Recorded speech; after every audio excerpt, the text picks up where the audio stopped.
Oi, seja bem-vindo ao curso de React. Nessa aula, nós vamos entender sobre uma arquitetura amplamente utilizada em vários projetos de software, que consiste em utilizar React no front-end e serviços REST no back-end. Primeiro, precisamos entender o conceito da palavra REST. Bom, em tradução literal para o português, REST significa transferência de estado representacional. Significa então que nós teremos transferência de recursos de um servidor para cliente. Recursos estes que representam o estado atual do servidor. Os recursos podem ser dados e informações, como por exemplo comentários, fotos, artigos, posts, certo? Quando nós trazemos o conceito de REST para o contexto da web, também falamos de API, ou seja, no momento que nós queremos utilizar REST na web, temos que criar uma interface de um programa, expondo esses serviços REST na rede. Entra um protocolo, então, comumente utilizado, que é o HTTP, e junto com ele, os que chamamos de verbo, que é um parâmetro que é enviado para esse servidor na web e indica que tipo de ação eu quero executar nele. Por exemplo, o GET, nós queremos trazer informações do servidor para o cliente. O POST, nós queremos enviar informações e assim por diante. Informações essas podem trafegar em diversos formatos. Por exemplo, se nós estamos imprimindo uma página da web na tela, o formato vai ser HTML. Se nós estamos trafegando dados que para serem processados ou para serem usados de outra maneira que não seja de exibição, podemos usar outros tipos de arquivo. Por exemplo, JSON, XML e etc. Essa arquitetura e esse padrão de API Web REST trabalha no que é chamado de requisições e respostas. Ou seja, tudo que sai do cliente para API Web REST é chamado de requisição. Tudo que volta é tratado como resposta.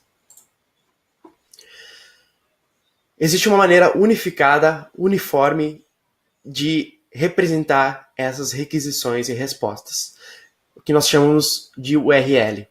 Então, a URL sempre vai ter algumas características que vão nos trazer os recursos do servidor.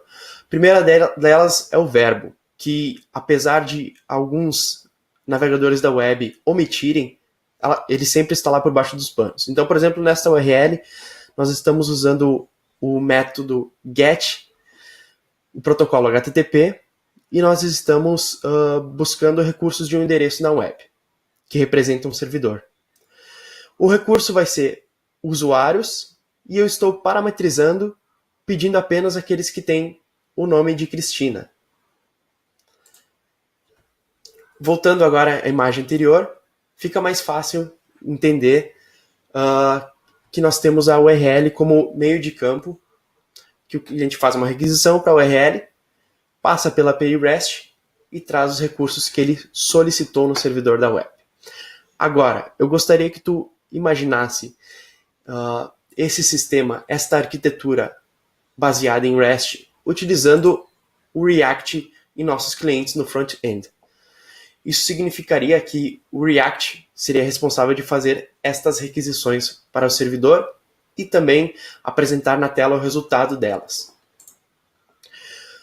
Bom, resumidamente, o React ele é uma biblioteca criada pelo Facebook. Ela é utilizada para construir interfaces de usuário. Ela se baseia em componentes para ser mais fácil o versionamento e a construção dessas interfaces. E, quando aliada a third parties ou a bibliotecas de terceiros, permite realizar requisições HTTP e fazer mais um leque de funcionalidades. Quando nós temos, então, React funcionando no lado do cliente, serviços REST no back-end, nós, por consequência, teremos um time de desenvolvimento muito mais capacitado em cada frente de desenvolvimento. Ao mesmo tempo, nós vamos ter também uma evolução independente das aplicações. Suponhamos que hoje nós tenhamos React rodando no cliente, mas mais para o futuro nós queremos fazer uma aplicação mobile sob outra tecnologia. Essa aplicação mobile também vai conseguir consumir o mesmo API Web REST do que o React estava consumindo. Isso traz bastante autonomia para as duas vertentes. Outra característica muito pró de se usar esta arquitetura é que nós estaremos dando um passo na direção de utilizar microserviços. Ou seja, cada vez nós causamos mais independência entre o que é consumido e o que é apresentado no cliente. Isso vai ao contrário de uma arquitetura monolítica, onde tudo ocorre no mesmo lugar. Por outro lado, vai ser mais difícil também garantir a integridade das informações. Então, sob a arquitetura de REST, nós precisamos nos ligar muito quanto a isso e garantir que nossas informações sejam íntegras, tanto do lado da API REST quanto do lado do cliente.